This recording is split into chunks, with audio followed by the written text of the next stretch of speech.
4 years ago, David and Catherine Williams disappeared after leaving their Miami penthouse for what should have been a routine charity announcement, without leaving any trace behind. The disappearance plunged their only daughter Emma into devastating grief and the high society community of Coral Gables into complete confusion. Police considered several possibilities from kidnapping to voluntary disappearance, but couldn't solve the case, causing outrage in the Williams family who never lost hope, fighting for the truth to come to light.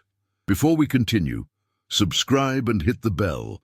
Here we reopen archived cases with respect and proof. David Williams, 58, had built his fortune through real estate investments across South Florida. His wife, Catherine, 54, was known for her philanthropic work with children's hospitals. The couple lived in a $12 million penthouse overlooking Biscayne Bay, their lives seemingly perfect from the outside. But on May 15, 2020, as the world struggled with the early days of the pandemic, the Williams couple left their home for the last time.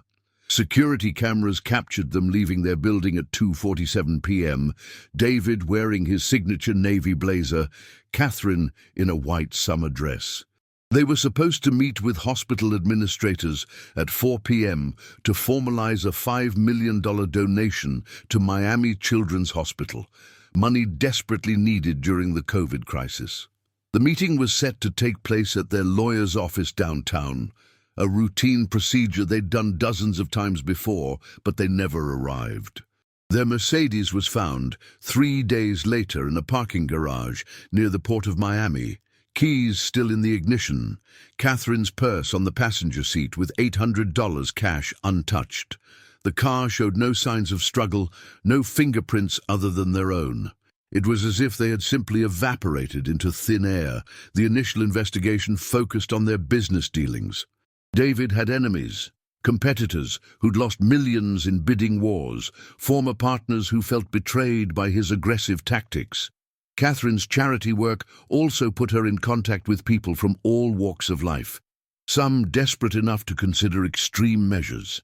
Detective Maria Santos, lead investigator on the case, spent months following every lead.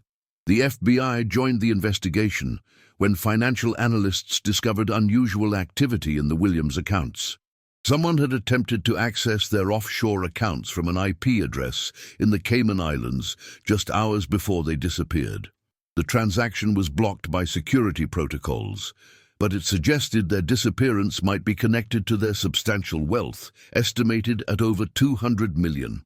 Emma Williams, their 26-year-old daughter, who worked as an art curator in New York, returned to Miami devastated. She hired private investigators, offered a $2 million reward, and appeared on every news program that would have her. "My parents were planning their future," she told reporters, tears streaming down her face. They talked about traveling after the pandemic ended, about seeing grandchildren someday. They wouldn't just leave. But as months turned to years, media attention faded. The case grew cold. The police department, overwhelmed by pandemic-related crimes and budget cuts, quietly moved the Williams investigation to their cold case files. Emma's reward money sat unclaimed. Her parents' penthouse became a monument to unanswered questions. The spring of 2020 was unlike any other in Miami's history. As the pandemic forced the city into lockdown, the normally bustling streets of Coral Gables fell eerily silent. It was against this backdrop of uncertainty and isolation that David and Catherine Williams made their final preparations for what they believed would be their greatest charitable contribution yet. Catherine had been working tirelessly with Miami Children's Hospital since March, coordinating with overwhelmed staff who were treating an influx of COVID patients while struggling with equipment shortages. Dr.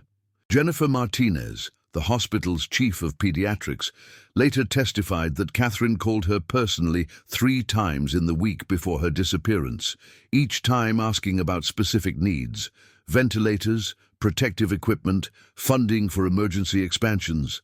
She was passionate about helping, Dr. Martinez recalled during police interviews, but there was something different about her calls that final week.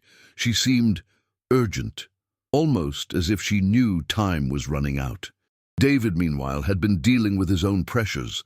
The pandemic had hit his real estate empire hard. Tourist properties in South Beach sat empty. Office buildings in downtown Miami struggled with vacancy rates above 40%. Several of his business partners were pushing for emergency meetings, demanding explanations for declining revenues and missed loan payments. Financial records recovered by investigators showed that while the Williams family remained extraordinarily wealthy, David had been liquidating assets at an unusual rate throughout early 2020. He'd sold 2 commercial properties in March, transferred funds between multiple accounts, and even liquidated a substantial portion of his stock portfolio. To outside observers, it looked like a man preparing for either a major investment opportunity or a complete exit strategy. Their longtime housekeeper, Maria Gonzalez, who had worked for the family for 12 years, noticed changes in their routine during those final weeks. Catherine, normally meticulous about her appearance and schedule, had become distracted, often spending hours on phone calls in Spanish, a language Maria knew Catherine didn't speak fluently. David had installed new security systems throughout the penthouse and changed the locks twice in April. They were scared, Maria told investigators. Mrs. Catherine asked me to stay late several nights, said she didn't want to be alone. Mr. David started carrying a briefcase everywhere, never let it out of his sight. Something was making them very nervous. The couple's social circle also noticed changes. Friends from their country club reported that David and Catherine had declined several dinner invitations, claiming they were dealing with family matters. Their personal trainer, who visited the penthouse 3 times a week, said Catherine had started asking unusual questions about international travel restrictions and passport requirements. Perhaps most troubling were the calls to their daughter Emma in New York. Emma later told investigators that her parents had been unusually emotional during their conversations in the weeks before their disappearance. Catherine had cried during a video call on May 10th, telling Emma how proud she was of her and how much they loved her. David had asked pointed questions about Emma's job security and her savings account. It felt like they were saying goodbye, Emma remembered. I thought they were just worried about COVID like everyone else, but now I think they knew something terrible was going to happen. On the morning of May 15th, Maria Gonzalez arrived at the penthouse to find David and Catherine having breakfast on their balcony, overlooking the bay. The briefcase sat on the table between them, and Catherine was holding a manila envelope she quickly put away when Maria entered. They ate in unusual silence, David checking his phone constantly while Catherine stared out at the water. At 1:30 p.m., they dismissed Maria early, something they'd never done before. Their last words to her were Catherine's request to take care of yourself, Maria. Things are going to change soon. An hour later, security cameras captured them, leaving their building for the final time. David clutching that mysterious briefcase, Catherine holding the manila envelope against her chest like a shield. Detective Maria Santos had seen her share of missing persons cases, but the Williams disappearance felt different from the moment she stepped into their abandoned penthouse on May 18, 2020. The $12 million residence overlooking Biscayne Bay was immaculate. Too immaculate. It looked like a museum display rather than a home where people had lived just days before. Everything was perfect, Detective Santos later wrote in her case notes. No dishes in the sink, no papers on the desk, no clothes in the hamper. It was as if they had methodically erased any evidence of their daily lives before walking out that door.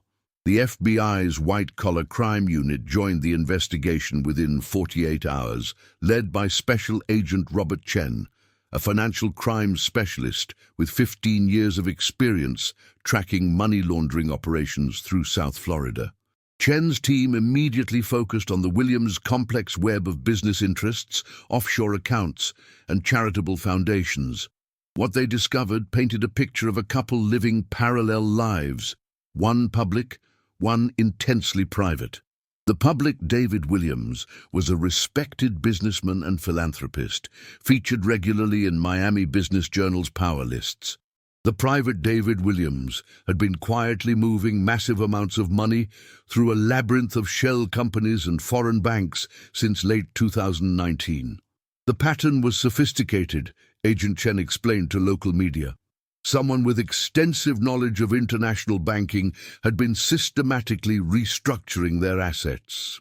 This wasn't amateur hour. Whoever planned this understood exactly how to make money disappear. Bank records revealed that David had transferred over $50 million to accounts in Switzerland, the Cayman Islands, and Singapore throughout 2019 and early 2020. Each transfer was structured to avoid triggering automatic federal reporting requirements, spread across dozens of smaller transactions that individually appeared routine but collectively represented a massive capital flight. Catherine's activities were equally puzzling. Her charitable foundation, which typically donated $2 to $3 million annually to local hospitals and schools, had dramatically increased its activities in early 2020. But instead of distributing funds to established institutions, the foundation had been making payments to newly created non-profit organizations with minimal public footprints. The attempted cyber attack on their accounts, discovered just hours after their disappearance, added another layer of complexity. FBI cybercrime specialists traced the IP address to a server farm in Georgetown, Cayman Islands, but the digital trail went cold. Whoever had tried to access their money understood both their security protocols and the timing of their movements. Emma Williams flew to Miami and spent hours with investigators, providing details about her parents' recent behavior that deepened the mystery. She revealed that Catherine had asked her for copies of her own identification documents in April, claiming she was updating family emergency contacts. David had inquired about Emma's apartment lease in New York, asking whether she would consider moving back to Miami if circumstances changed. Most disturbing was Emma's account of a conversation with her mother on May 12th, just 3 days before the disappearance. Catherine had called late at night, crying, and told Emma she was proud of her independence and strength. "Promise me you'll be careful who you trust," Catherine had said. "People aren't always who they seem to be, especially people with money and power." The investigation expanded to include David's business associates, many of whom had their own reasons for wanting the couple to disappear. Thomas Mitchell, David's former partner in several real estate ventures, had been locked in a bitter legal dispute with him since 2018.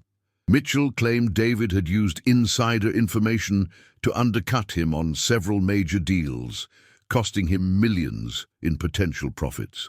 David Williams was brilliant but ruthless, Mitchell told investigators. He made a lot of enemies in this town, but Catherine was different. She was genuinely good. Whatever happened to them, she didn't deserve it. Another person of interest emerged in Dr. Carlos Mendoza, a prominent Miami surgeon who had served on the board of Catherine's charitable foundation. Financial records showed that Dr. Mendoza's personal medical practice had received over $3 million in research grants from Catherine's foundation in 2019, grants that appeared to have no oversight or reporting requirements. When investigators attempted to interview Dr. Mendoza, they discovered he had left Miami on May 20th, just 5 days after the Williams disappeared. His medical practice was closed indefinitely, his staff dismissed without explanation. Attempts to locate him through professional medical associations and licensing boards proved unsuccessful. As summer 2020 progressed and pandemic restrictions made investigation more challenging, the case began to stagnate. The reward money Emma offered attracted hundreds of tips, but none led to credible leads. Psychics, private investigators, and conspiracy theorists all offered theories, but concrete evidence remained elusive. Detective Santos refused to give up. Working often alone due to departmental budget cuts and COVID protocols, she continued following financial trails, re-interviewing witnesses, and analyzing the security footage from the Williams' final day. Late at night in her empty office, she would stare at the timeline she'd created on her wall, convinced that somewhere in the maze of dates, transactions, and testimonies lay the key to understanding what had really happened to David and Catherine Williams.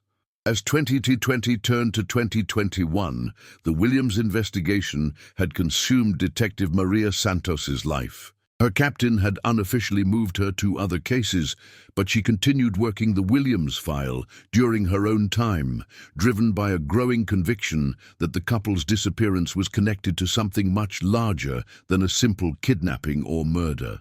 The breakthrough came from an unexpected source. In January 2021, Emma Williams received a package at her New York apartment with no return address. Inside was a USB drive containing hundreds of encrypted files and a handwritten note. "Your parents discovered something they weren't supposed to know. Be careful who you trust." A friend. Emma immediately flew to Miami and turned the drive over to FBI agent Chen. The encryption proved sophisticated, requiring weeks of work by federal cybercrime specialists to crack. What they found inside changed everything about the investigation. The files contained detailed financial records, showing a massive money laundering operation running through South Florida's luxury real estate market. High-end properties were being purchased with drug money, held briefly by shell companies, then sold at artificial losses to legitimate buyers who unknowingly cleaned the proceeds. The operation had processed over $500 million in illegal funds between 2018 and 2020. David Williams hadn't been a victim. He'd been an unwitting participant. His real estate company had unknowingly facilitated dozens of these transactions, buying and selling properties that were actually vehicles for laundering cartel money. The encrypted files showed that someone had been systematically using David's legitimate business to hide the source of illegal funds. More shocking was evidence that Catherine had discovered the scheme. The files included photographs she had taken of documents in David's home office, copies of bank statements she had secretly obtained, and recordings of phone conversations where David discussed deals he clearly didn't understand were part of a larger criminal operation. The recordings revealed Catherine's growing horror as she realized her husband's business success had been built on blood money. In one particularly damning conversation, she confronted David about why certain buyers paid cash for properties worth millions below market value, and why these same buyers disappeared after completing transactions. "You're not stupid, David," Catherine's voice said on one recording, dated April 28, 2020. "These people aren't real estate investors. Look at the names on these contracts. They're shell companies. Look at where the money comes from. Offshore accounts with no history. We're helping criminals hide their money." David's responses showed a man slowly awakening to a nightmare. He had genuinely believed he was simply taking advantage of market opportunities during economic uncertainty. The realization that his empire was built on laundered drug money shattered him. In the final recording, dated May 10th, David was crying. "I never meant for this to happen," he said. "I thought we were just better at finding deals than our competitors. Catherine, what do we do? If I go to the police, I lose everything. If I don't, we're part of this forever." Catherine's response was clear. "We take everything we know to the FBI. We cooperate completely. We try to make this right, even if it destroys us financially."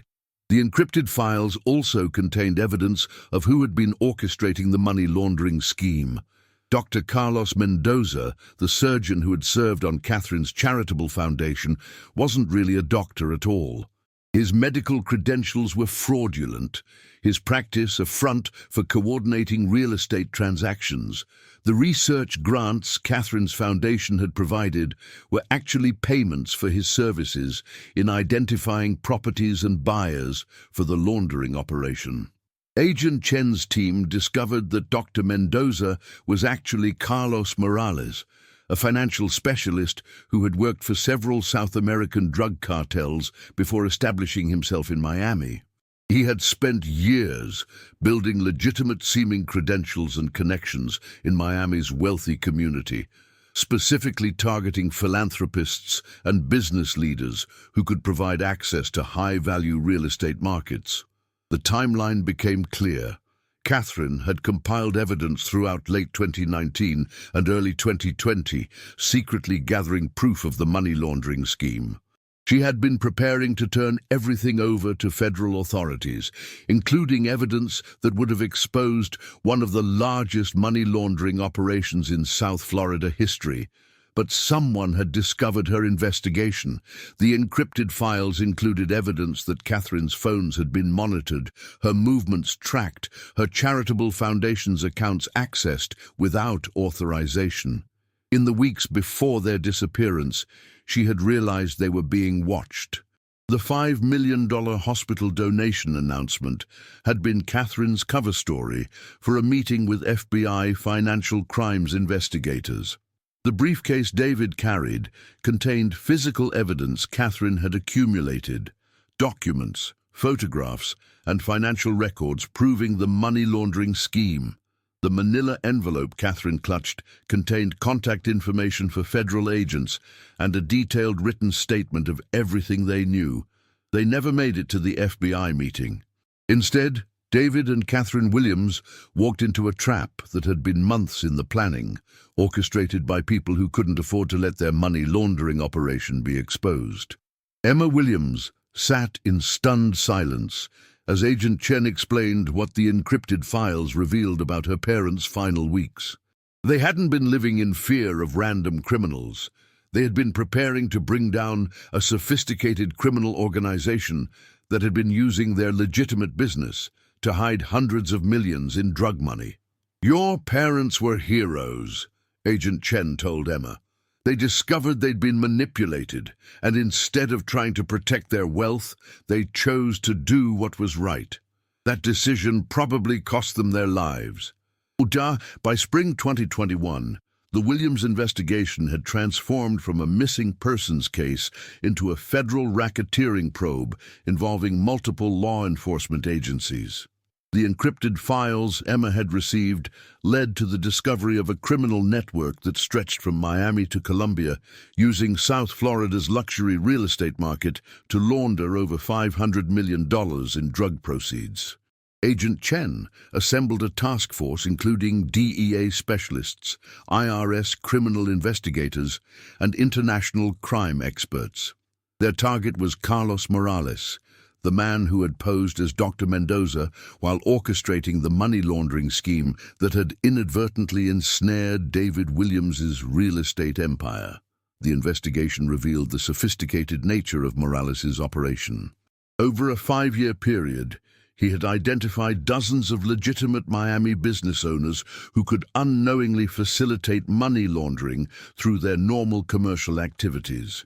Real estate developers, luxury car dealers, high-end jewelry stores, and art gallery owners had all been manipulated into processing dirty money while believing they were simply conducting profitable business. David Williams had been particularly valuable to the operation because of his reputation and his wife's charitable connections. Catherine's foundation provided perfect cover for moving large amounts of money, while David's real estate deals allowed the cartel to convert drug proceeds into legitimate property assets that could later be sold cleanly. Financial forensics experts working with the task force traced the money flow with startling precision. Drug proceeds from Colombian and Mexican cartels would arrive at Miami banks through a network of courier services disguised as payments for legitimate exports. These funds would then be transferred to shell companies that existed only on paper, with fake officers and manufactured business histories. The shell companies would approach David's real estate firm with cash offers for luxury properties, always paying slightly above market value to ensure quick acceptance. David, believing he was simply taking advantage of wealthy foreign investors looking to park money in stable U.S. real estate, would facilitate these transactions without realizing each deal cleaned millions in drug money. After purchasing properties through David's company, The shell companies would hold them briefly before selling them to other criminal entities at artificial losses. These losses were actually the cost of laundering. The cartels willingly accepted 15 to 20% losses in order to convert drug money into clean assets that could be used anywhere in the world. The most damaging evidence came from Catherine's secret recordings and photographs, which showed that Morales had been carefully managing David's business decisions for years. Properties David thought he was choosing based on market analysis were actually selected by Morales to serve the cartel's laundering needs. Buyers David believed were legitimate investors were actually criminal organizations using fraudulent identities. David Williams thought he was a brilliant businessman, Agent Chen explained to the task force. In reality, he was being manipulated by one of the most sophisticated money laundering operations we've ever encountered. When Catherine discovered this, she effectively signed their death warrant. The investigation also revealed why the Williams couple had been under surveillance in their final weeks. Morales had discovered Catherine's investigation through monitoring software installed on their home computers and cell phones. He knew she had been gathering evidence, photographing documents, and planning to expose the entire operation to federal authorities. Phone records recovered from Morales' encrypted communications showed increasingly urgent messages to his cartel contacts as Catherine's investigation progressed. In one message, dated May 12, 2020, 3 days before the disappearance, Morales wrote, "The woman knows everything. She has documents, recordings, bank records. If she talks to the FBI, we lose everything and hundreds of millions of clean assets become evidence." The response from his cartel superiors was chilling. "Handle it. Permanently. Make sure it looks like they ran away with the money." Task force investigators, working with international law enforcement agencies, traced Morales' movements after the Williams disappearance. He had fled Miami on a private yacht registered to one of his shell companies, first to the Bahamas, then to Colombia, where he disappeared into the protection of the cartel organization he had served for nearly a decade. But Morales had made one crucial mistake. In his haste to eliminate the Williams threat, he had left behind evidence of the cartel's broader financial operations. Catherine's encrypted files contained not only proof of the Miami money laundering scheme, but also details about similar operations in Los Angeles, New York, and Houston. By late 2021, the investigation had expanded into a multi-state federal operation targeting money laundering networks across the country. Over 200 people were arrested, including dozens of legitimate business owners who had unknowingly participated in the schemes. Assets worth over $2 billion were seized, representing one of the largest financial crime busts in U.S. history. Emma Williams found herself in a complex legal situation. Her parents' estate included properties and assets that had been purchased with laundered drug money, technically making them subject to federal seizure. However, prosecutors acknowledged that David and Catherine had been victims of the scheme rather than willing participants. "Your parents died because they chose to do the right thing," federal prosecutor Janet Morrison told Emma during a victim impact meeting. "They could have stayed silent and continued benefiting from the criminal scheme. Instead, they gathered evidence to help us stop it." If this case has already captivated you, hit that like button. It helps David and Catherine's story reach more people. The broader investigation continued, but the central question remained unanswered. What had actually happened to David and Catherine Williams on May 15, 2020? Federal agents knew they had been murdered to silence their planned cooperation with law enforcement, but their bodies had never been found, and the physical evidence of their deaths remained hidden somewhere in South Florida's vast network of waterways and wilderness areas. The summer of 2022 brought a new development that would haunt investigators for months. A routine Coast Guard patrol near Key Largo discovered debris floating in the Gulf Stream, fragments of what appeared to be a luxury yacht's interior paneling, along with life preservers bearing the registration number of David Williams' 65-foot yacht, Catherine's Dream. The Williams yacht had been moored at their private dock behind their Coral Gables penthouse when they disappeared in May 2020. Security footage from their building showed the yacht remained untouched for weeks after their disappearance, covered and secured exactly as David always left it. But when Detective Santos and Agent Chen went to examine the vessel as part of their expanded investigation, they made a shocking discovery. The yacht was gone. Marina security records showed that someone had accessed the Williams private dock on the night of May 18, 2020, 3 days after the couple vanished. Security cameras for that specific area had mysteriously malfunctioned between 11 p.m. and 4 a.m., showing only static during the crucial hours when Catherine's Dream disappeared from its mooring. The yacht's absence had somehow been overlooked during the initial investigation, a bureaucratic failure that haunted everyone involved in the case. The marina's management had assumed the Williams family had simply moved their vessel to another location, while investigators had been so focused on the abandoned Mercedes and missing persons aspects that they hadn't verified the yacht's location. It was the perfect storm of miscommunication, Detective Santos admitted during internal review hearings. We assumed the yacht was secure because the dock was private property. The marina assumed we were monitoring it as evidence. Meanwhile, whoever took that boat had 3 days to get it far from Miami waters. Coast Guard analysis of the recovered debris suggested the yacht had been deliberately scuttled in deep water.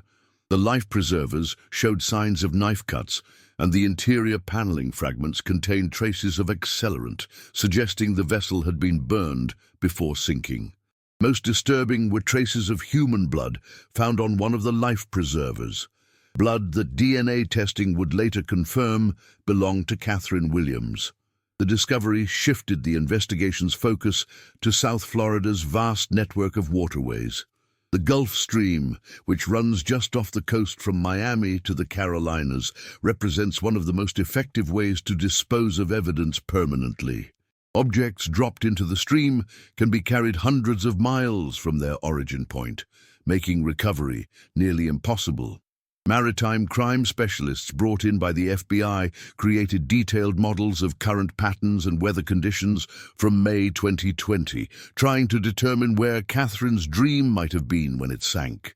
Their analysis suggested the yacht had been taken approximately 40 miles offshore before being destroyed, far enough from land that any sounds or lights from the burning vessel would not have been noticed by coastal observers. The timeline investigators constructed was chilling. On May 15th, David and Catherine Williams had left their penthouse believing they were going to meet with FBI agents to expose the money laundering scheme. Instead, they were intercepted by Morales' associates and taken to their own yacht. The vessel had been used as an isolated location where they could be interrogated about what evidence they had gathered and who else they might have contacted. Phone records showed that both David and Catherine's cell phones went offline simultaneously at 6:47 p.m. on May 15th, exactly the time maritime experts calculated Catherine's Dream would have reached deep water if it had departed Miami immediately after their disappearance. Their phones were likely destroyed, along with their bodies and the yacht itself. Emma Williams struggled to process the implications of these discoveries. Her parents hadn't simply been murdered. They had been taken to their own yacht, the vessel David had named after his beloved wife, and killed in the place that represented their happiest memories together. They loved that boat, Emma told investigators through tears. Every weekend, they would take it out to just be together. Dad would make coffee while Mom read on the deck. It was their sanctuary. To think that someone used it as the place where she couldn't finish the sentence. The yacht's disappearance also explained several puzzling aspects of the original crime scene. The abandoned Mercedes had been left in a parking garage near the port of Miami, the perfect location for someone who needed to access a boat quickly and quietly. The timing of the financial cyber attack, which occurred just hours after the couple vanished, made sense if their killers had been trying to access offshore accounts while interrogating them about passwords and account information. International investigators working with the FBI task force developed intelligence suggesting that Morales had not acted alone in the Williams murders. Intercepted communications from cartel sources indicated that a specialized cleanup crew had been brought to Miami specifically to handle the Williams situation. Professionals experienced in making problems disappear permanently. These specialists, likely Colombian or Mexican nationals, had entered the United States on tourist visas in early May 2020, conducted the Williams operation, and departed the country within days of the murders. Their expertise explained the sophisticated planning involved in the crime, from the surveillance of Catherine's investigation to the careful disposal of the yacht and bodies. By late 2022, federal prosecutors had enough evidence to issue sealed indictments against Morales and 6 associates for the murders of David and Catherine Williams, even though the defendants remained fugitives in Colombia. The indictments represented a symbolic victory for Emma and for the law enforcement officers who had worked tirelessly to understand what had happened to her parents. But the lack of physical remains continued to torment everyone involved. Emma couldn't hold a proper funeral, couldn't have closure, couldn't visit a grave.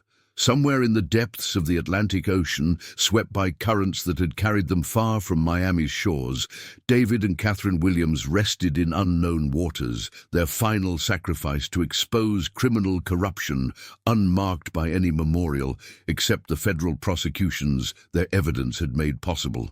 As 2023 dawned, the Williams investigation had expanded beyond anything Detective Santos could have imagined when she first entered their pristine penthouse 3 years earlier.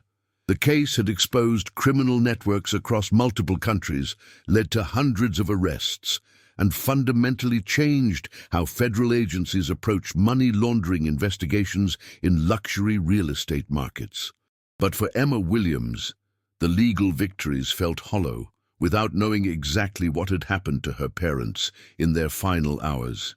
The recovered yacht debris and Catherine's blood on the life preserver proved they had been murdered aboard Catherine's Dream, but the precise details of their deaths remained hidden beneath hundreds of feet of Atlantic water. The breakthrough came from an unexpected source: environmental researchers studying Gulf Stream current patterns. Dr. Sarah Chen, an oceanographer at the University of Miami, had been analyzing water temperature data from 2020 when she noticed unusual readings recorded by deep-sea monitoring buoys positioned along the Gulf Stream's path. "We found anomalous thermal signatures in the water column during the 3rd week of May 2020, Dr. Chen explained to the FBI task force. The readings suggested a significant amount of burning debris had been dumped into the Gulf Stream, approximately 40 miles northeast of Miami.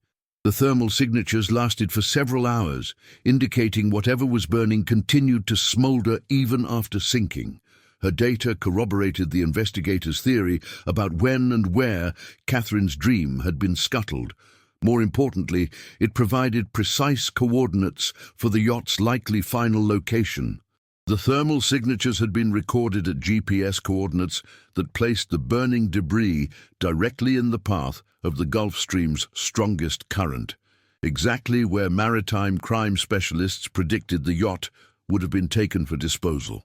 The FBI organized a deep-sea recovery mission in collaboration with the U.S. Navy and private marine archaeology firms. Using advanced sonar mapping and underwater robotics, the team spent weeks searching the ocean floor in a 5-mile radius around Dr. Chen's coordinates. The depth, over 800 feet, made the search technically challenging and extremely expensive. On March 15, 2023, nearly 3 years after the Williams disappearance, sonar operators detected a large metallic object resting on the sandy bottom of the Atlantic Ocean. Underwater cameras revealed the twisted remains of a luxury yacht, its hull broken but still recognizable. The vessel's registration numbers, partially obscured by marine growth, confirmed they had found Catherine's dream. The condition of the wreck told a story of deliberate destruction. The yacht's fuel tanks had been ruptured and ignited, creating the thermal signature Dr. Chen had detected in her oceanographic data. The fire had been intense enough to partially collapse the vessel's superstructure before it sank, but the hull remained intact enough for investigators to examine what had once been the Williams family's floating sanctuary. Remote-operated vehicles, ROVs, equipped with recovery arms, brought up crucial evidence from the wreck site. Inside what had been the yacht's main salon, investigators found the remains of David's briefcase, the same case he had been carrying when security cameras captured him leaving the penthouse for the last time. The briefcase's contents had been destroyed by fire and seawater, but traces of documents were still visible, confirming it had contained the evidence Catherine had gathered about the money laundering scheme. More disturbing discoveries followed.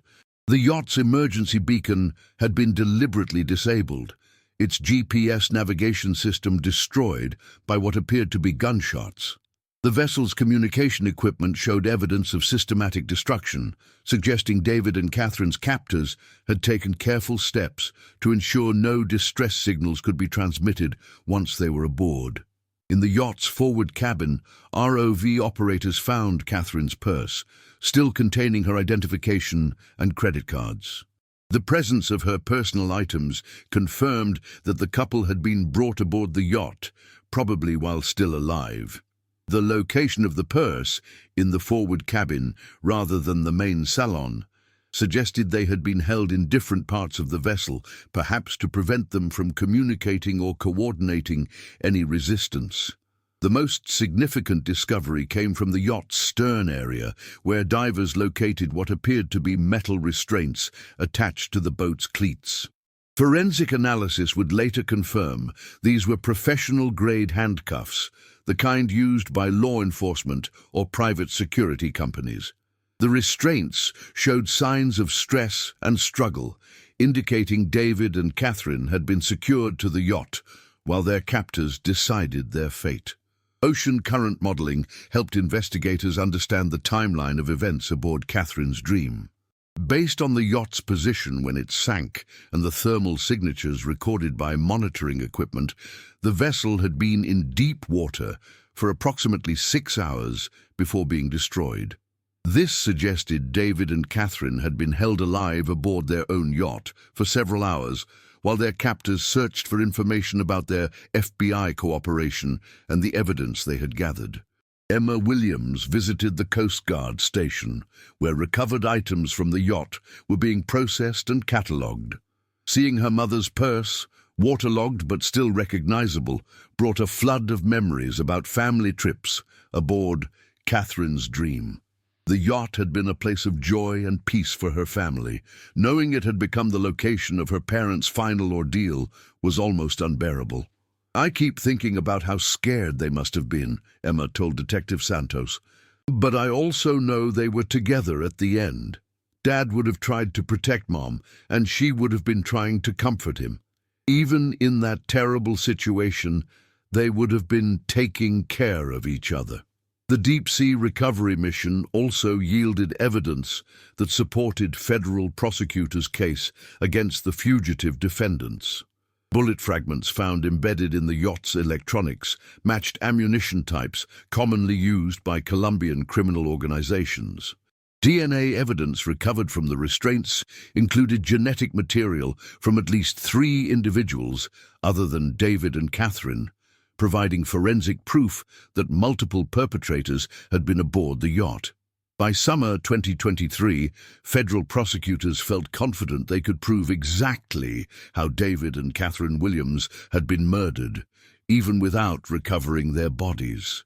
The evidence from Catherine's dream painted a clear picture of kidnapping, interrogation, and execution carried out by professional criminals working for the cartel whose money laundering scheme the Williams couple had threatened to expose. The autumn of 2024 brought an unexpected break in the case that would finally provide answers to questions that had haunted investigators for over 4 years. Colombian authorities, working in coordination with U.S. federal agencies, arrested Carlos Morales during a raid on a cartel compound outside Medellin. More importantly, they also captured Eduardo El Tiburón Ramirez, one of the cartel's top enforcement specialists who had been present during the Williams murders. Facing life imprisonment in Colombian maximum security facilities known for their harsh conditions, Ramirez made a decision that would finally give Emma Williams the closure she had desperately sought, in exchange for transfer to U.S. custody and the possibility of a reduced sentence. He agreed to provide a complete account of what had happened aboard Catherine's Dream during those final hours of David and Catherine Williams' lives. Ramirez's testimony, given over several days in a Miami federal courthouse with Emma Williams present, painted a chilling picture of professional criminals carrying out what they viewed as simply another business transaction. According to his account, the Williams couple had been targeted for elimination the moment Morales discovered Catherine's investigation into the money laundering scheme. "Morales called us in early May," Ramirez testified through a Spanish interpreter. "He said there was a problem in Miami, 2 people who had learned too much about our operations. He needed specialists who could make the problem disappear completely, with no traces left behind." Ramirez and 2 other cartel operatives had entered the United States on fake passports, arriving in Miami on May 12, 2020. They had spent 3 days conducting surveillance of the Williams family, learning their routines and identifying the best opportunity to intercept them. The charity meeting with hospital administrators provided the perfect cover. A legitimate appointment that would explain the couple's departure from their secure penthouse. The interception had been carefully planned. Using intelligence provided by Morales about the Williams' route to their lawyer's office, the operatives positioned a vehicle to create what appeared to be a minor traffic accident in the parking garage, where David and Catherine's Mercedes was later found. When the couple stopped to exchange insurance information, they were forced at gunpoint into a waiting van. "The woman was very brave," Ramirez testified, his voice showing what might have been admiration or regret. "She kept telling the man not to be afraid, that everything would be okay. She was trying to protect him, even when she knew what was happening to them." David and Catherine had been taken directly to their yacht, which Morales had identified as an ideal location for what the cartel euphemistically called information extraction. The yacht was private, isolated once it reached deep water, and could be completely destroyed afterward to eliminate all evidence of what had occurred. According to Ramirez's account, the couple had been separated once aboard Catherine's Dream. David was restrained in the main salon, while Catherine was taken to the forward cabin, a tactical decision designed to prevent them from coordinating their responses to interrogation. The cartel operatives needed to know exactly what evidence the couple had gathered and who else might have knowledge of the money laundering scheme. "Morales wanted to know everything," Ramirez continued. "Had they copied other documents? Had they made other recordings? Had they already talked to the FBI or DEA? How much did their daughter know? The orders were clear. Get all the information, then eliminate the problem completely." The interrogation had lasted several hours as Catherine's Dream traveled toward deep water. David, according to Ramirez, had initially tried to negotiate, offering to abandon his cooperation with federal authorities in exchange for their lives. But Catherine had been defiant, refusing to provide passwords for encrypted files or reveal the location of additional evidence she had hidden. "She told us we could kill them, but she would never help us hurt other people by hiding our crimes," Ramirez testified. "She said her husband had been tricked into helping us, but now that they knew the truth, they would rather die than continue being part of our operations." The most devastating part of Ramirez's testimony concerned the couple's final moments together. Once the cartel operatives realized they couldn't extract useful information from Catherine, and that David genuinely didn't know about his wife's evidence-gathering activities, they made the decision to eliminate both witnesses. "We brought them together on the deck," Ramirez said, his voice barely audible in the silent courtroom. Morales wanted them to watch the boat being prepared for sinking, to understand that no trace of them would ever be found. The man was crying, begging us to let his wife live. The woman was holding his hand, telling him she loved him. David and Catherine Williams had been shot execution-style on the deck of their own yacht, their bodies weighted and dropped into the Gulf Stream's strongest current. Catherine's dream was then systematically destroyed. Electronics shot out, fuel tanks ruptured and ignited, emergency equipment disabled. The burning yacht had been allowed to sink slowly, creating the thermal signature that Dr. Chen's oceanographic equipment later detected. Emma Williams sat motionless throughout Ramirez's testimony, tears streaming down her face as she finally learned the details of her parents' last hours. The knowledge was devastating but also strangely comforting. Confirmation that David and Catherine had died together, that they had remained brave and principled even when facing execution, that their love for each other had sustained them until the end. "Your parents died as heroes," Federal Prosecutor Janet Morrison told Emma after Ramirez concluded his testimony. "They refused to help criminals cover up their crimes, even when cooperation might have saved their lives. Their evidence has taken down one of the largest money laundering networks in U.S. history. Ramirez's cooperation led to additional arrests and provided enough evidence to secure federal murder convictions for Morales and his associates, even though most remained fugitives in Colombia. The testimony also allowed Emma to finally plan memorial services for her parents, bringing closure to a 4-year journey through grief, uncertainty, and the search for truth. In December 2024, Emma Williams established the David and Catherine Williams Foundation for Financial Crime Victims, using insurance proceeds from her parents' estate to help other families whose lives had been destroyed by money laundering and cartel violence. The Foundation's first project was funding additional deep-sea recovery missions to locate other victims whose remains had been disposed of in the Gulf Stream. On September 15, 2025, exactly 4 years and 4 months after David and Catherine Williams left their Miami penthouse for the last time, their daughter Emma stood on the deck of a Coast Guard vessel positioned directly above the wreck of Catherine's dream.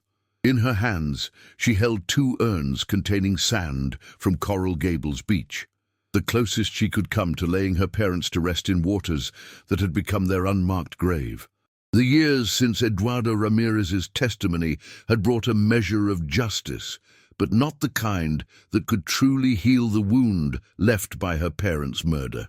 Carlos Morales had been extradited to the United States in early 2025 and sentenced to life imprisonment without possibility of parole for orchestrating the Williams murders and the broader money laundering conspiracy.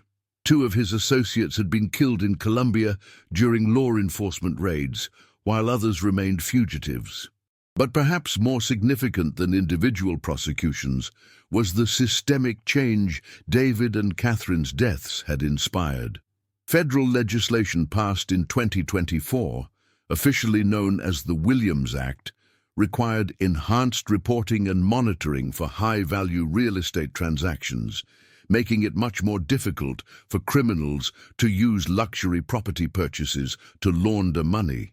Their deaths had literally changed the law to protect future victims. Emma had spent months planning this memorial service, working with oceanographers to ensure the ceremony took place at the exact coordinates where Catherine's dream had sunk. The Coast Guard vessel carried not just Emma and her closest friends, but also Detective Maria Santos, FBI agent Robert Chen, and several family members of other money laundering victims who had found some measure of justice because of the evidence Catherine had secretly gathered. My parents thought they were going to change the world by donating $5 million to help sick children, Emma said, addressing the small group gathered on the vessel's deck. They had no idea they were about to change the world by exposing a criminal network that had stolen hundreds of millions from our communities. The memorial service was deliberately simple. Emma scattered the sand into the waters above the yacht wreck, followed by flowers that would eventually drift down to the ocean floor where Catherine's dream rested. Detective Santos read the names of other victims whose deaths had been connected to the money laundering network, people who had died because they had gotten too close to criminal operations they never understood they were observing. But the most moving moment came when Agent Chen announced that forensic accountants had finally completed their analysis of assets recovered from the criminal network. After legal fees and law enforcement costs, nearly $100 million in seized assets would be distributed to victims' families and charitable organizations, including a substantial portion designated for Miami Children's Hospital, the institution David and Catherine had been planning to help when they died. Your parents' final gift to that hospital is going to happen after all, Agent Chen told Emma. Not $5 million, but $20 million. Money taken back from the criminals who killed them. The memorial service concluded with Emma reading from a letter Catherine had written to her in 2018, found among personal papers in their penthouse. The letter, originally intended as a birthday message, had taken on profound new meaning in light of everything that had happened. My dearest Emma, I hope you know that everything your father and I have done in our lives has been guided by love for you and hope for the world you'll inherit. We've been blessed with wealth and opportunity, but more importantly, we've been blessed with the chance to help other people. I hope that whatever happens in our lives, you'll remember that doing the right thing is always worth any price we have to pay. As the Coast Guard vessel returned to Miami, Emma reflected on the strange journey that had begun with her parents' disappearance and ended with a deeper understanding of their character and values. They hadn't been perfect people. David's business success had inadvertently helped criminals, and Catherine's investigation had put them in mortal danger. But when faced with the choice between personal safety and moral responsibility, they had chosen to risk everything to expose criminal corruption. The criminal prosecutions would continue for years as international law enforcement agencies tracked down remaining members of the money laundering network. The Williams Act would prevent other families from being unknowingly drawn into criminal schemes. The memorial foundation Emma had established would help future victims of financial crimes find justice and support. But perhaps the most lasting legacy of David and Catherine Williams's sacrifice was simpler and more personal. Emma had learned that her parents, faced with an impossible choice, had chosen love over fear, justice over safety, and truth over survival. Their deaths had been senseless and brutal, but their final decisions had been heroic. Subscribe to our channel to explore more archived and disturbing cases across America. Thank you for following David and Catherine Williams' story. See you in the next video. As Miami's skyline came into view, Emma Williams stood at the vessel's stern, watching the waters where her parents rested in eternal peace. 4 years of investigation, prosecution, and grief had finally brought her to this moment of closure. David and Catherine Williams had disappeared into the blue waters of the Gulf Stream, but their legacy of courage and justice would endure far longer than the criminal network that had tried to silence them forever.